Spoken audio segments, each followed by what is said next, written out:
Hello, everyone, and welcome to the App Matters podcast presented by The Outer Loop, where we discuss art that matters and we like to explore the question of what are we here to do through the lens of art for social change. And here with me today, I have Rachael Yoder, our artistic director. Hello, everyone. And I am Melissa Wilson, the marketing director and Inner Enso facilitator. So, Rachael, how should we get started today? We should definitely start with our favorite game, 5 things. I have a category for you. Amazing. All right, Melissa, 5 things that you are looking forward to about being in Chicago. Oh my goodness. I'm looking forward to hanging out with this really cool lady, Rachael Yoder, more. Who is that? I don't know, but she sounds really cool. I'm looking forward to just exploring Chicago. People keep like hyping up Chicago, and I don't feel like I get the hype yet, but I'm excited to learn. Guilty as charged. Got it. Yes. I'm excited to be able to, like, as I've come a couple times for talk cards or other things, I feel like I've gotten to meet some really cool artists. Like we had Tara Lynn on a couple months ago and some other people, and people are always like, oh my gosh, let's grab coffee. And I'm like, yes, except I don't live here. So I'm excited to like connect with local people. And also along with these are all like people oriented, which is very me. But just like be in person with all the Outer Loop staff, most of the Outer Loop staff who will be here in person. And then number 5, well, I guess doing the show also I'm looking forward to. Like duh. But yeah, just like being in rehearsals every night. I'm just like super looking forward to that. So yeah. Same. Yay. Awesome. Good 5. Amazing. Thank you. My category for you is without spoiling too much, what are your 5 favorite moments in 13 Suits? Oh, man. Well, what's interesting about that is that it's gonna be really different, even though it's the same show. The building process is gonna be really different. So like that's my first favorite moment, is that to explore what's going to be different from this production versus the previous productions. Yeah. Just what Carrie has done with playing Pat is really astounding to watch. And I observed a little bit of his rehearsal the other night, and he's really deepening the work, and he's got all these new ideas. So like that's going to be another really beautiful moment. There's moments throughout the show where the mothers handle different suits, and that carries meaning in different moments of the play. Those moments are really beautiful, and they don't happen in dialogue at all. It's just all in the staging and what's not being said, and between people and with the suits. And all of the cast members are like bringing suits from, if it's their husband or if it's their son, or so it's like suits that have meaning. So those moments are really beautiful. What's going to be really nice about this is that the show does happen around Christmas time, and this time we're producing it at the time where the show is set. So that's going to be really special to be able to do it around the holidays and have that energy in the air that is the time of the show. How do I not spoil things? Well, this will be a new thing. So I've not been in the show yet.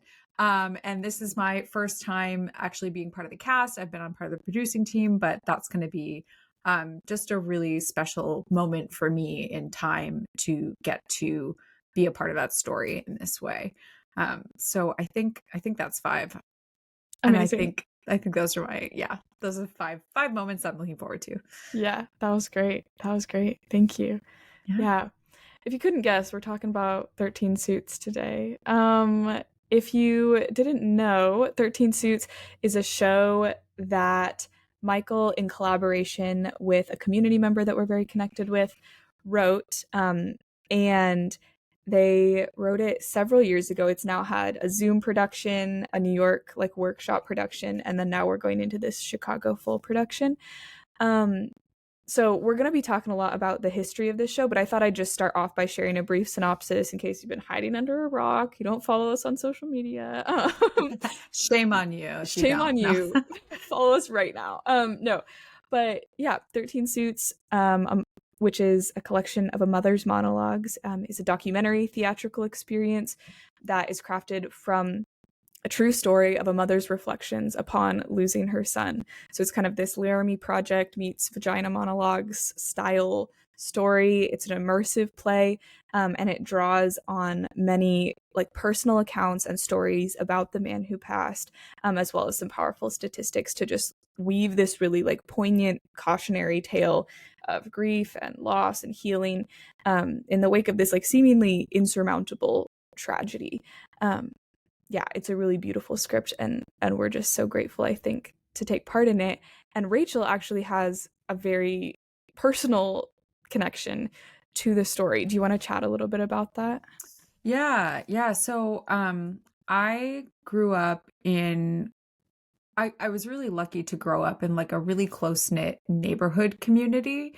It was very, like we had block parties and all the kids were friends. And it just happened to be that there were a lot of kids around the time that I was growing up that we were all the same age. And we like the way my neighborhood was structured was it's on a sort of like loop.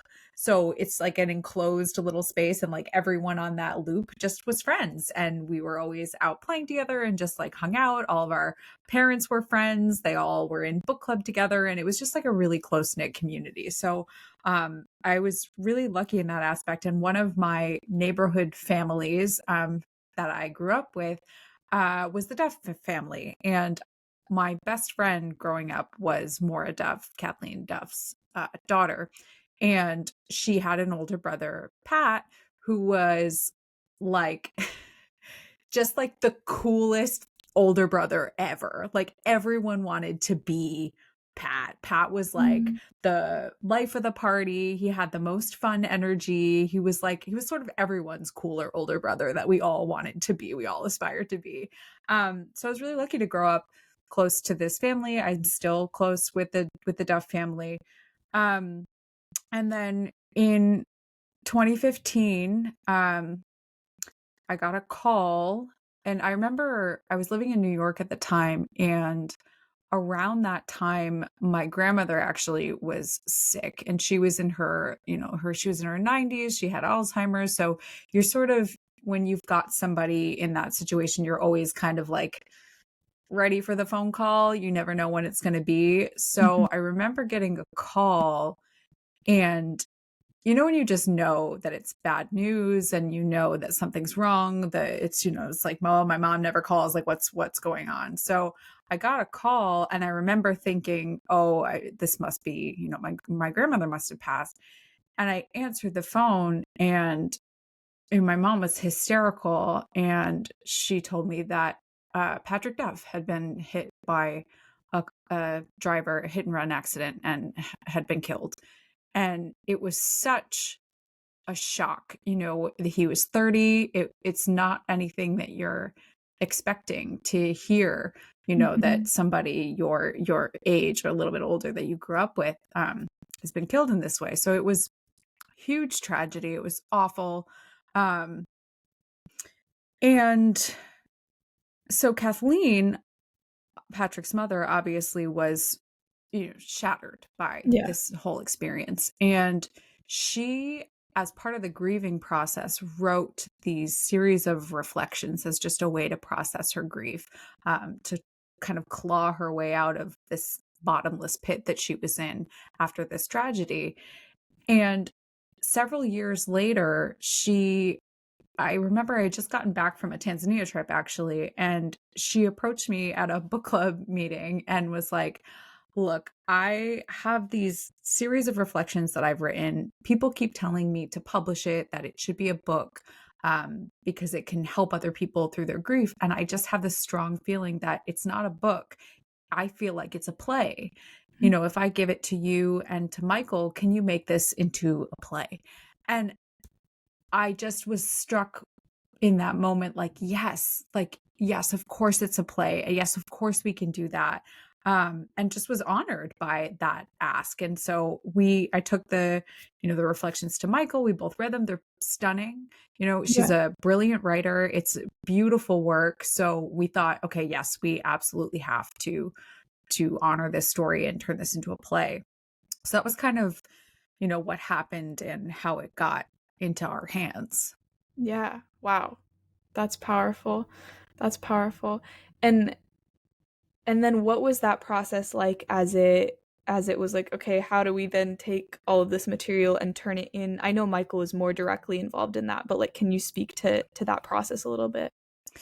Yeah, so initially, reading the reflections, it was immediately obvious, okay, these are not too far off from monologues. Their each Mm. reflection was like about a page. It's written in a very poetic format, but it also is very active. There's a clear sense of character. So it was like we're not too far from a monologue structure anyway. So our initial idea was, oh, there's precedent for this. There's like vagina monologues, like there's precedent for just having maybe it's different women and it's doing these different monologues. That was kind of where it started. But it became immediately clear two things. Number one, there was no sense of Patrick in that. It was all Mm. Kathleen. Mhm. And we felt like, you're hearing so much about this person, and Patrick's personality was so big and so large and like such a part of the story. We wanted to feel Patrick there, but we weren't sure how to get that in. And then also just listening to the monologues on their own is so heavy for an audience member. It's too much. We can't process it all in that way. It needed humor, it needed lightness, it needed balance. So coming into that realization, we thought, okay, here's what we're going to do. And then Michael and I sort of devised the idea to that Michael would sit. He didn't know Patrick when he was alive, and he didn't come from my neighborhood, but Michael actually spent a long time in Albany interviewing Patrick's friends, interviewing family, getting a sense of who Patrick was because Michael is a playwright. And then he, from all of those interviews and all kinds of, photos and videos and information, he then crafted the pieces around the monologues, and it was really Patrick's story and who Patrick was, and brought that to life through the play. And then we are like, okay, now we have something. It still needed a lot more revisions and drafts, but that was what the play as it currently stands, that's kind of how that play building process took place. Mhm. Yeah, wow. What was it like for you as someone who like knew Patrick when he was alive and then Michael getting to know Patrick in this very like unconventional but intentional way? What I imagine that that would have been like a strange sensation. It was, and it is. It like still is a strange sensation. It's like I knew him so well and for my whole life, and but then Michael was just which for reasons that Michael and I have since talked about, but like very connected to his story and who he was, and just felt this sense of resonance with who Pat was, and like really took it seriously, the art of like understanding who he was, what he meant to the community, what he meant to his friends, who he was to people. And for me, it was very beautiful to watch someone that I love so much care so much about someone that I also loved and want to get to know him so well, and then use our combined artistry to tell his story, even though he didn't know him personally, was really beautiful to me. It felt like a real gift to me. Like he wanted to honor, um, not only the Duff story, but like my story a little bit, in a way that this was someone who was important to me. So um, and then beyond that, watching different casts and crews and people who've worked on this show embrace that wanting to learn about who Pat was and wanting to do his story justice in the same way. And it now feels like, there's this whole community of people who care about him and what his life meant and his legacy and his story. That feels really beautiful. And like the personal transcending in this way, that it's like, okay, this story is now meaningful to a lot of people, is pretty profound. Mhm. That is profound. Yeah, let's talk about that a little bit. So it started off with a Zoom production, right? So what was that process like? Yeah, so it actually initially we had a reading. It was just a reading process, a stage reading in the Albany area. We Oh, okay. assembled a kind of group together and we just did an initial read.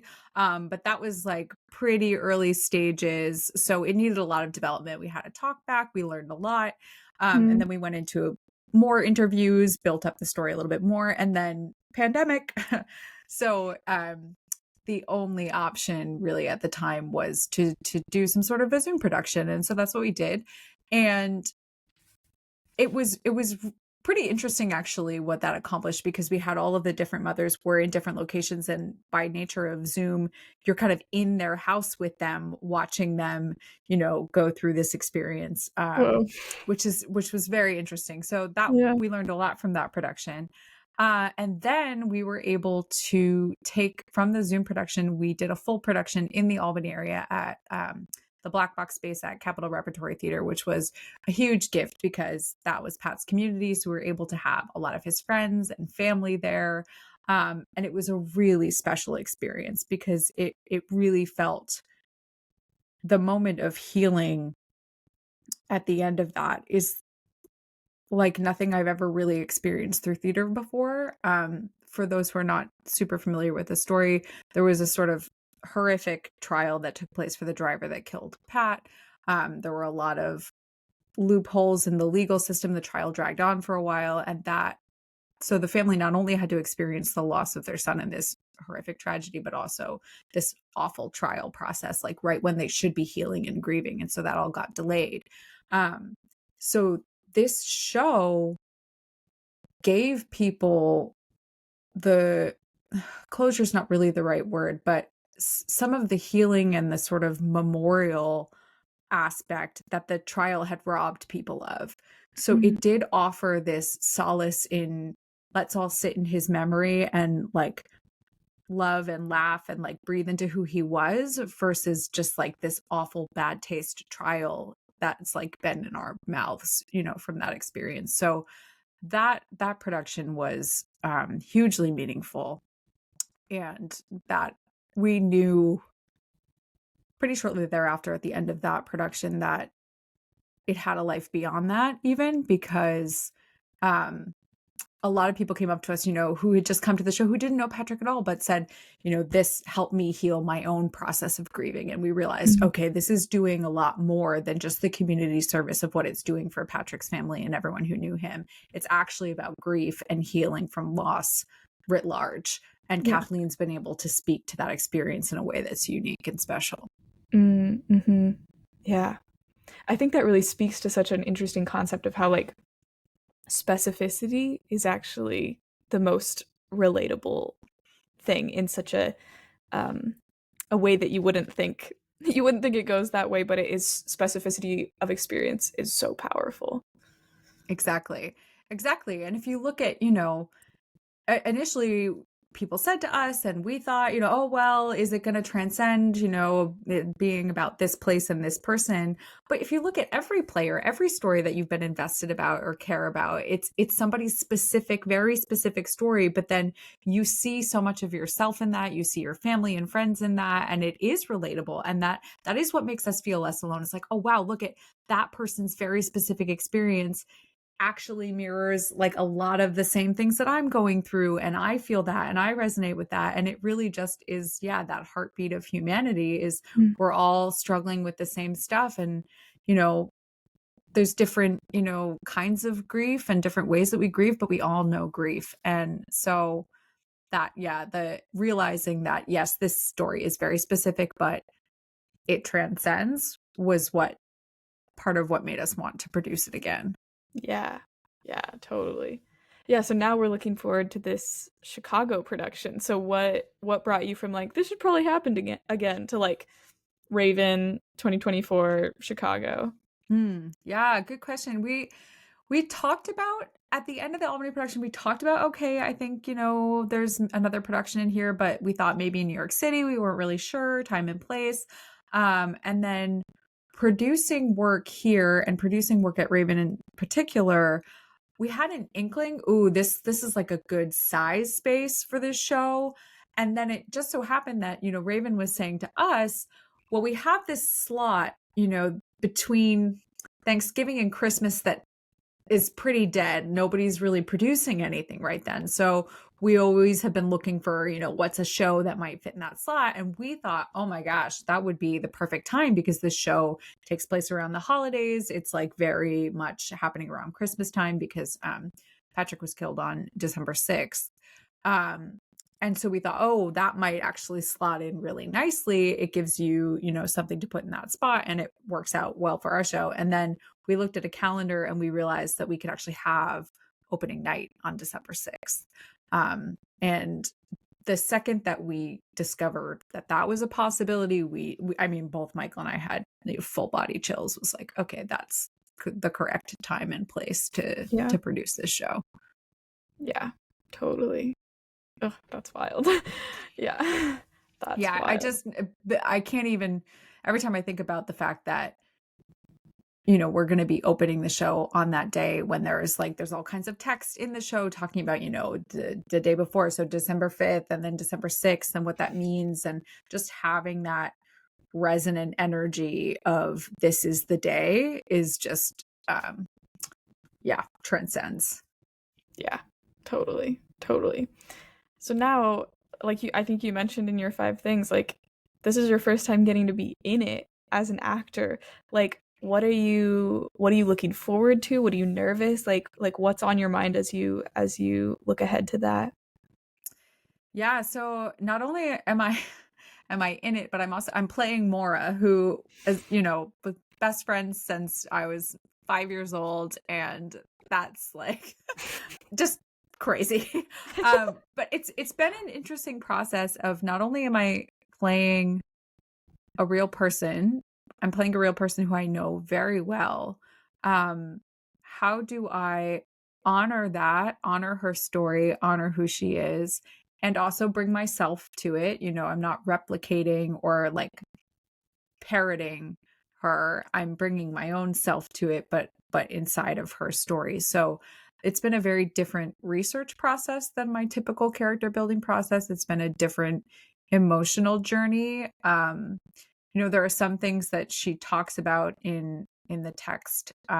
It's in the monologue portion that I have that, she talks about the kitchen table at her family's house and seeing all his stuff, laid out to take to the wake. And I was there. I remember that. So I also saw all his stuff laid out on the table to take to the wake. I was at their house. So some of it is like it's my real memory, I'm not crafting a memory or imagining, but it's also her experience of that is different from my experience of that. So it's been an interesting bridge building process of what's mine, what's hers, how do I unify those two things and do justice to the story.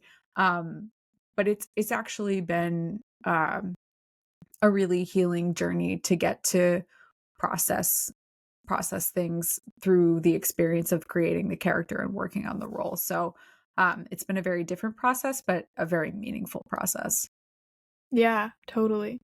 I'm so curious, have you talked to her much about that process, or have you tried to keep it separate, or what has that been like? Yeah, not at all, actually. So it's gonna be kind of wild to have her there. Because she saw the previous production, obviously, in which I wasn't playing that role, but then to have her see that happen is going to be an interesting experience. But yeah, I very much wanted to um, for that to be like a solo journey and then Mhm. be able to offer that to her when she sees it. I think will be a really nice exchange. Yeah. Yeah. No, that makes sense. I'm curious, as you've talked to Kathleen or different members of Pat's community about this upcoming production, what has been the response to the show at large, but also to bringing it into this new community? Yeah, what's really wonderful about the way that Kathleen talks about it, and it's something that we've taken very seriously in our as part of our mission with producing this show, is that Kathleen sees it not as, oh, this is my story, but as a community service. The Mm, production of the show being in service for everyone who has struggled with loss, which is pretty much everyone who's trying to navigate the grieving process. She sees it as an education piece for, there's a lot of statistics, pretty staggering statistics about hit and run. There's a lot brought to light about the holes in the legal system that make, accountability for that crime really tricky, which is what their family went through. So the ways in which she sees this piece as an act of service are, of course, very aligned with the Outer Loop's mission of theater for social change. So, not only a healing tool, but an accountability tool, an education tool, and a grief processing tool. So that's been the ethos behind this production, and we're also working to partner with different community organizations in order to more fully realize that mission. Yeah. How, for you personally and like your artistic purpose, how would you say that this like channels into that? Yeah, we talk a lot about the why behind when we're making art, or why do we do what we do, and who are we helping, what are we doing with it, what is the action piece after that. And especially after experiencing what we did with the Albany production, and just knowing the healing that this provides for people, what it means to people, how it helps people, how profound that service is, that's very aligned with my personal artistic values. I believe so strongly that theater is a healing tool like no other. And there's something about bodies in a space witnessing the human experience all together through all of these collaborators. What the designers bring, what the designers are bringing to this production is phenomenal. What the design team has added to the storytelling, what the actors bring, what the director brings, what the assistant director brings, what the choreographer brings, like all of us sitting together and creating art about this horrific tragedy, taking the broken pieces and turning it into something beautiful in order to help other people through this insurmountable feeling. That's a beautiful thing, and that's something that I'm honored to be a part of. Yeah. Wow. Yeah. So I'd love to chat now a little bit more about like the logistics of the show.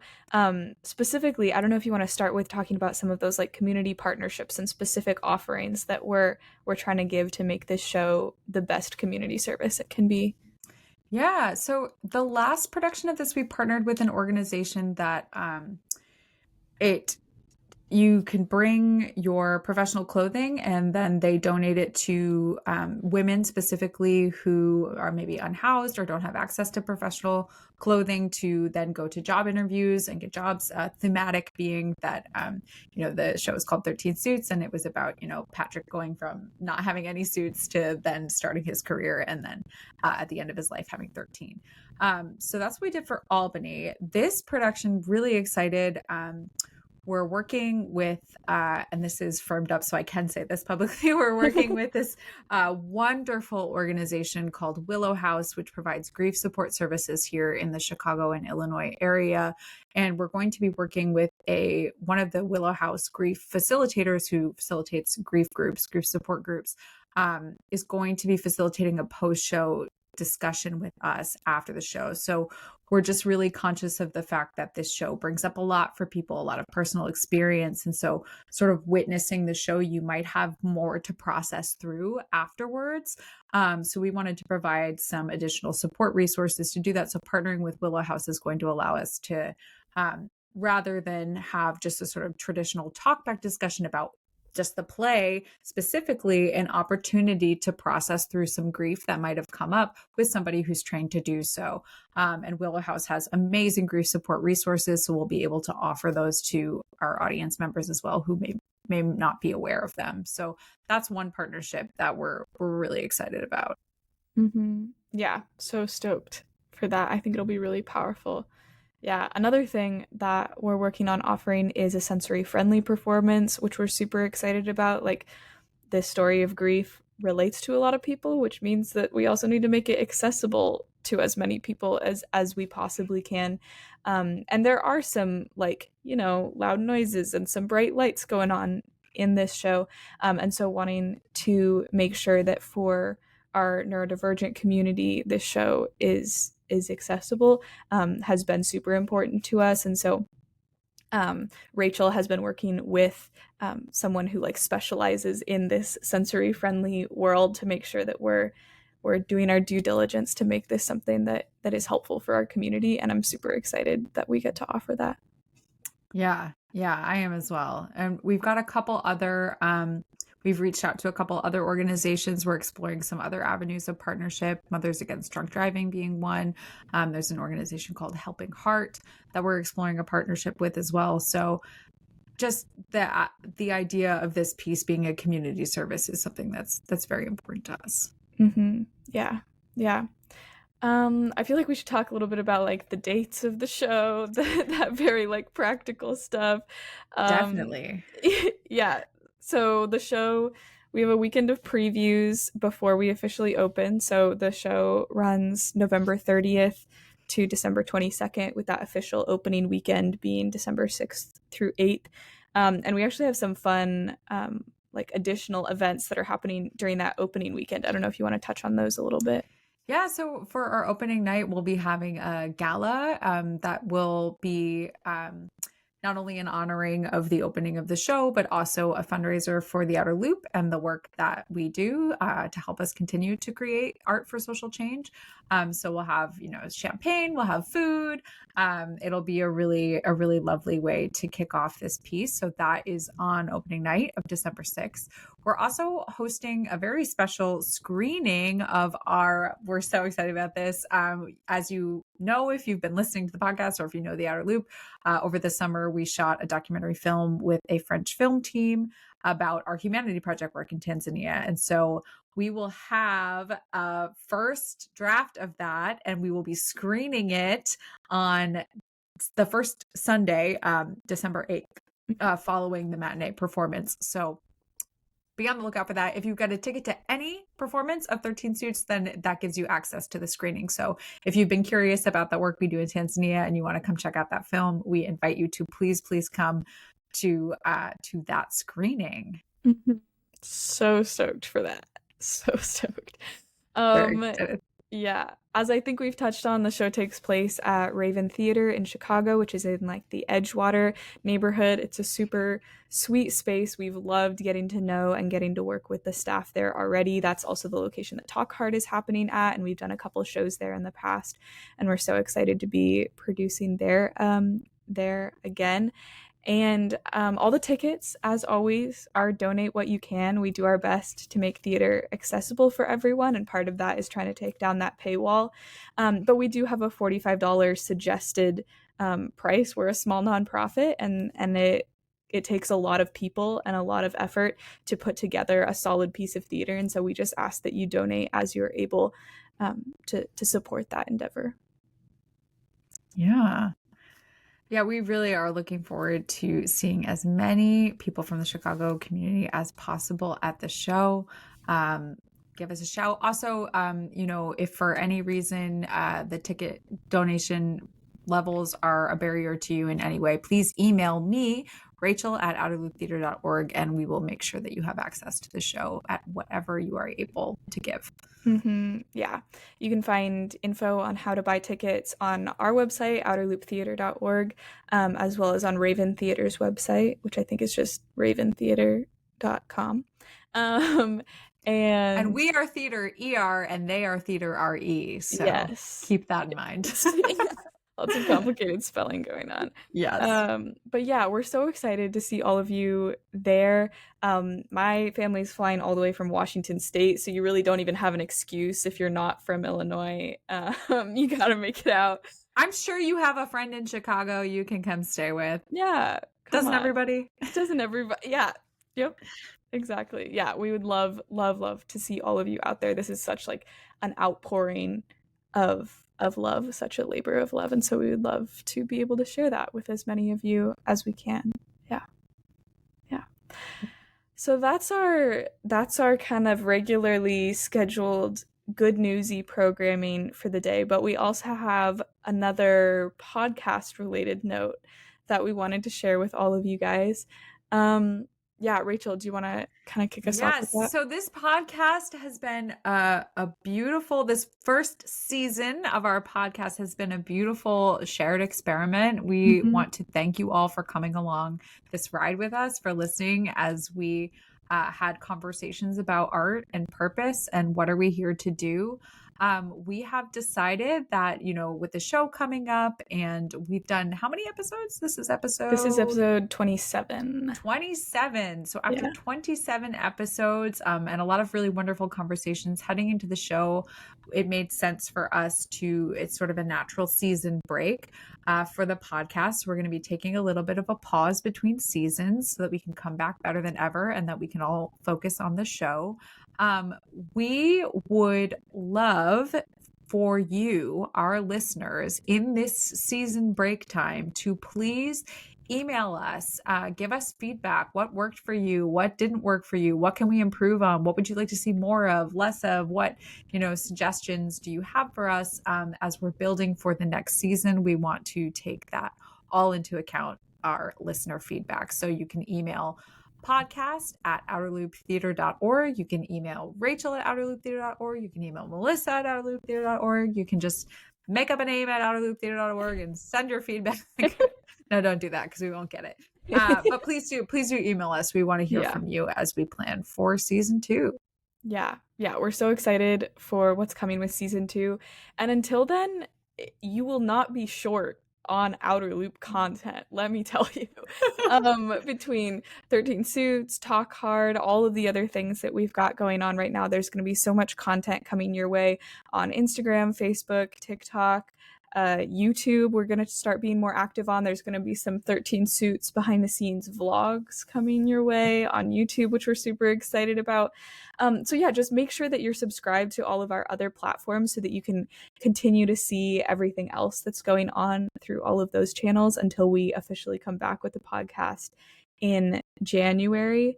And we would also love one of our big things that we do every year is we do this annual fund that really focuses in on a specific project that is near and dear to our hearts, generally one of our projects in Tanzania. And we like to focus in at the end of the year. Everyone is in this thankful giving spirit, and we want to like come alongside of you in that and give you something really beautiful to be able to give your funds to. And so this year's annual fund is supporting our friends in the village of Msona in Tanzania. There's an arts group there that we've worked with for a couple of years. And so this year's annual fund is to build a transportation fund for them so that they can start traveling outside of their village to perform, so that they can start making money from their art and it can become this like viable source of income that they can start to become more financially independent as it comes to their art. And that is something that is just so near and dear to our hearts, the fact that someone is able to practice their art and that it is able to be like a realistic, practical use of their time is something that I care deeply about, that I know we as a company care deeply about. And so we would love to just ask you to come alongside of us in this journey of supporting them in that way.